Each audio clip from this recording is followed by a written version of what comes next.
It's Lucas Drummond, and this is section 1, which is discussing social media. So the first question asked me to do a social media audit on myself, and asked me what I learned about it, basically. Unfortunately, the hyperlink that was provided in the document was not available, so I had to use one that I gained from a blog, and kind of scratches the surface. So first off, the first question, it starts, what social media networks am I on? I'm on LinkedIn, Facebook, Instagram, and Snapchat. My profile names are, for LinkedIn, Lucas Drummond; for Facebook, Lucas Keith, which is my middle name; for Instagram, Lucas Drummond 7; and for Snapchat, Luke from Seattle. The number of followers that I have for each page are as follows: LinkedIn 93, Facebook 687, which is crazy, Instagram 140, and then Snapchat 32. My last date of activity for LinkedIn was only a week ago. Currently on a job search. For Facebook, I use it today. I use Messenger pretty much every single day. For Instagram, I haven't posted for 2 full years, so I've definitely kind of disconnected with the activity on that.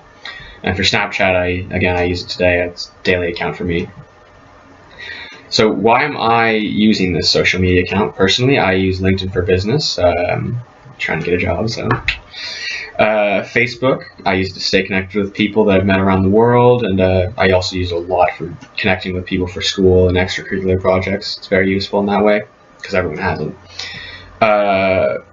Instagram, I used it for fun, kind of just I guess to show off a little bit, show off kind of like life and where I was going and things I was doing, so I definitely don't use it very much anymore though.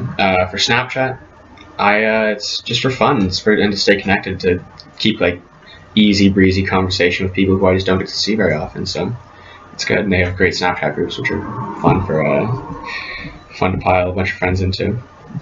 Why do we want to use it? Honestly, LinkedIn, it's a very helpful tool for recruitment. It's definitely worthwhile.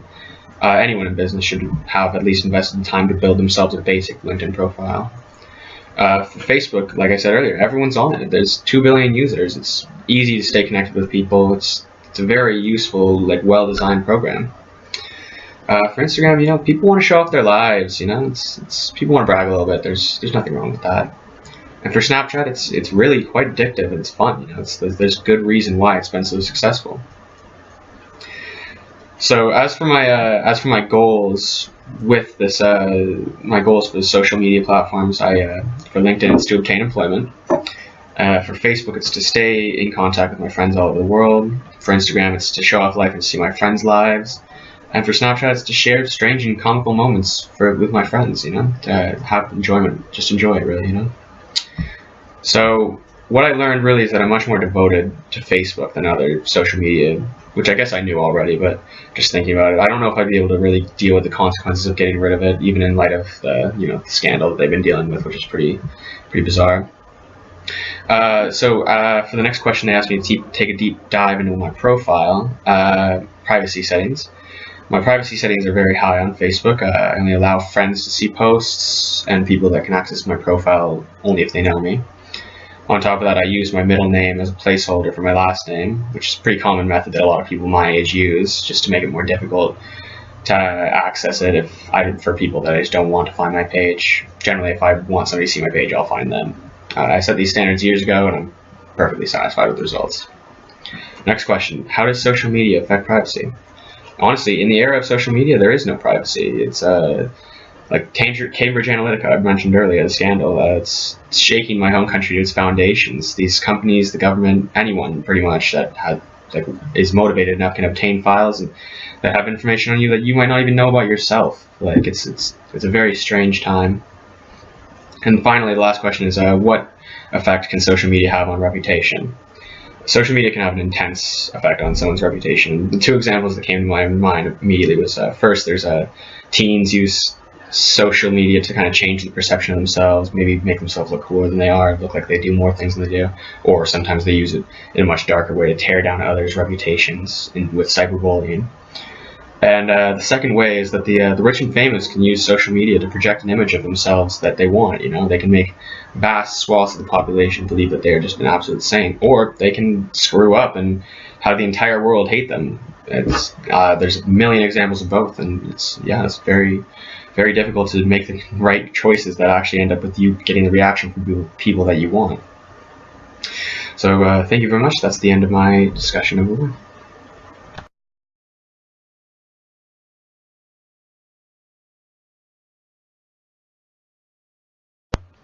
Hi there, so my name is Lucas Drummond, and this is my reflection number 2. It's on group work. So, how would I describe myself in terms of my ability to work as a team member? I personally believe that I'm an excellent team member to be paired with. I think that I'm always a very efficient worker. I consistently attend class. I'm always perfectly fine taking the hardest part of whatever I'm working on. And I'm always the person who compiles and formats work at the end because I really enjoy it, actually. I kind of get a little kick out of it. So overall, I think I go above and beyond, and I think that I'm very able to be a strong team member. One specific example of something I learned from my team that I might not have learned on my own, it came actually specifically from this project that we did, the final part of it. I was interested to learn about the recent surge in interest that young people have in taking up a real estate career. Joy wrote about it, actually, and I was interested in the way things are changing up in the market, and you know, just how the trends are just completely changing. One thing that I think my group members might not have learned if I hadn't taught them is really useful tools, actually, the tools that are on Microsoft Word, and just how you can use them to format and just make reports look so much better and just be so much easier and quicker. They're honestly such a lifesaver. And the reference tool alone can save a crazy amount of time, and so many people don't know that. So I think it was definitely something that it's actually something I try to teach all my group members, just so we're all in the same format. One area of teamwork skills that I could have actually worked on is in the past I've been somewhat lacking for patience, and I had one group member who was just consistently asking me questions that could have been very easily answered by themselves if they just read the assignment. Questions about how to do the appendices and how to do the group reflection at the end, just stuff they could have just read and immediately solved. So after a while I just kind of got fed up and I started to kind of ignore the messages. I could have easily just answered them, and I think that would probably been the best way to do it. The group member did, of course, solve it by themselves in the end, but it would have just been quicker for me to just get over it and do it. So I think that one plan of how to get out of this, how to work on this area, is to use the getting out of the box technique. It's a technique that is used to make it more easy to relate to people, group members, just even strangers around the streets, and kind of see things from their perspective and see how we all have different ambitions, and one person's ambitions and time isn't actually worth more than anyone else's. So for my specific part of this, I will read Leadership and the Art of Self-Deception. It's a very famous book for management. It's designed to teach this skill. Second, for my measurement part, I will read at least 10 minutes a day. For the attainable part, I know that this book is in my level, and I know that I'll be able to gain from it, so it's definitely attainable. And for realistic, my father owns the book. I've borrowed it before and read some of it, and I know I can read it, so I know I can borrow it from him, so it's definitely realistic that I can get it. And my target would be to finish it before May. And I think that would be definitely a good way to handle the whole situation. And thinking back at this term, one piece of advice that I give students on how to develop their teamwork skills in this course is actually, I give this advice for any team members in any context. It's literally just always go above and beyond in group work. Just your group members will see what you do, and it will cause them to work harder. And even if it doesn't, then at least you know that the work that your group is putting out is up to your standard, and will get you the grade that you think that you deserve. And so I always would recommend just go above and beyond, be a leader. It's good experience, and you'll get a better grade from it in the end, no matter what. So thank you very much. That's the end of my section number 2.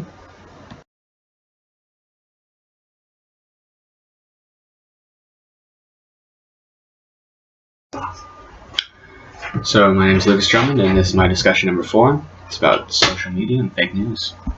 So first question, what does the phrase fake news mean? According to the article, What is Fake News and How Can You Spot It, by Evan Annette, who's a journalist from the Globe and Mail, fake news is a difficult definition to pin down, and it can be more easily described when it's categorized. So first, there's disinformation for profit, which can include faking election coverage to reap digital advertising revenue, stuff like that. Just things to bring in people with poppy titles and such. The second one is disinformation for political gain, which can include fraudulent stories meant to demean political opponents, or, like, for example, Russia using it to make everywhere else in the world look worse than they actually are. The third would be disinformation for crime, which is when hackers they gain access to reputable news sources and exploit them for personal gain. The fourth is viral pranks, which are meant to misinform and trick. An example given in that article is the bird coming down in Central Park and picking up the baby, which was actually an assignment done by a video shooting class. So it was a pretty cool example of that. And then the fifth one, which is the final one, is less nefarious. It's accidental fake news, but it's still just as much of an impact. So when a story spreads widely enough that credible news outlets kind of report it without ever fact-checking, and then it just becomes like part of the real news diet, which is bad, of course. So next is, what does post-truth mean? And post-truth is the unfortunate reality, and it's somewhat surreal, but we live in it now, and we literally have no idea what is true and what isn't, and many people have just simply stopped caring about it. So according to the article, Yes, I'd Lie to You, published on The Economist, our post-truth reality has been fostered by influential politicians such as Donald Trump, and this has caused a serious loss of trust in public institutions and deep changes to the way that knowledge reaches the public. When have I seen someone fall victim to fake news? I generally hate reading any sort of political posts on Facebook, but one time I saw an old acquaintance from Washington who had shared a tweet from the real Donald Trump's Twitter account that said something along the lines of, if I was elected, I would advocate for the separation of black Americans and their removal to Africa. Now, I'm no advocate for Trump, but I immediately knew that the tweet was fake, and you'd almost just have to be an idiot to believe it, honestly. But so I just I had to comment telling the person how much of a fool he was to fall for it, which I usually would never do. It was very bizarre to see. Why does it matter if we cannot tell real news from fake news? Because we don't know how to trust. Then we don't have the certain degree of certainty necessary for real news to be actual news in any way at all. Like, all news will just become fake news at that point. There's no one who can be trusted. So it's very important. Do you think that media creates reality, or alternatively, do I think that the media talks just about what is going on? I think that it's definitely a little bit of both. The media imitates reality just as reality can imitate media. But I'd say that there's a lot that reality nowadays is a lot less real than it used to be. It's pretty hard to tell what's real and what isn't. Do you think social media is a good way to get your news? Absolutely not. I would never advocate for anyone to use social media as their main news source. It is what you will get is you'll see things from your own perspective a lot, and you won't see perspectives that you don't want to hear, and you won't be able to get like a full news diet that actually is accurate and helpful in your development. So I would never use social media as a main source of news. So that'll be the end of my discussion for. Thank you very much.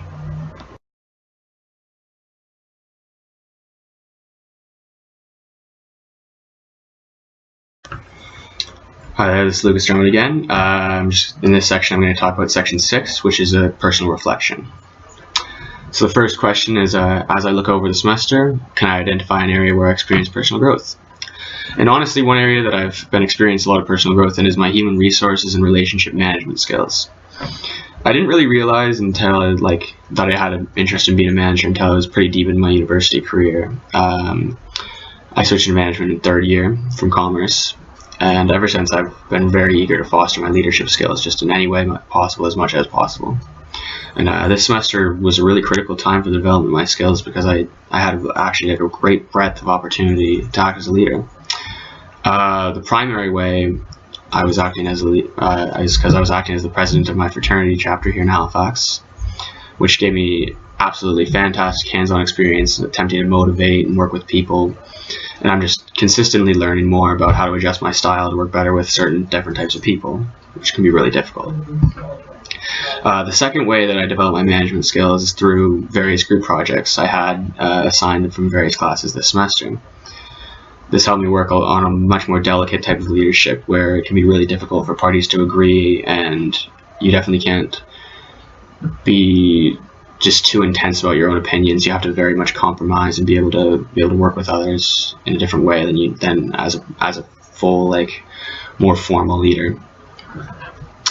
The second question is, how have I grown as a student this semester? I'd say that I've grown as a student to an extent, but I was faced with one problem that I dealt with, and it was that I felt I simply wasn't busy enough with my workload in school, and it really made me feel disengaged, which was not good just for my grades and just for my personal actual attention span for school.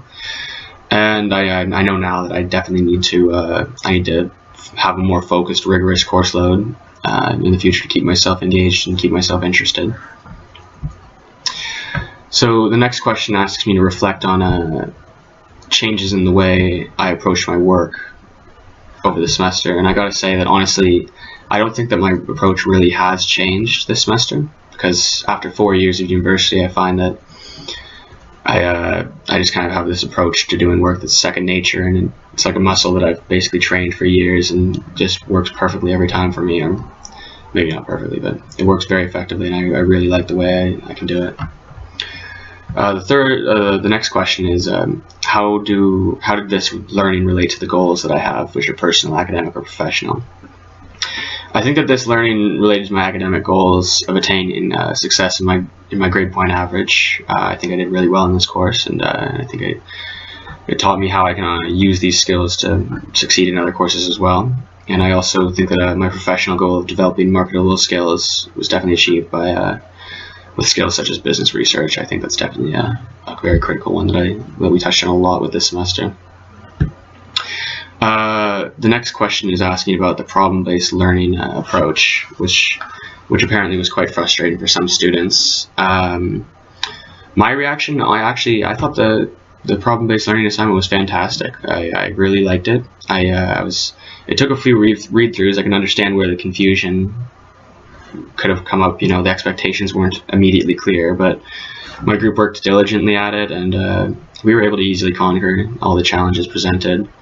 One reason for this was really just my group was filled with just exceptionally hard workers. They produced fantastic content, and then when I put it all together at the end, it was just a total breeze. Everything was well referenced. I didn't have to hunt people down for work. It was fantastic. They really made the experience very good, and that's why we were so successful. The fifth and final question was, if I were to give one piece of advice to students taking the course next term, what would I do? And I would actually give the same advice I gave earlier in section 2, is always go above and beyond in work. It'll definitely pay off. But secondly, always remember to do the discussions. They can be easy to forget, and it's not fun to have to do them super late on Sunday night. So make sure you do your discussions early. Thank you so much, and this will be the end of my section 6.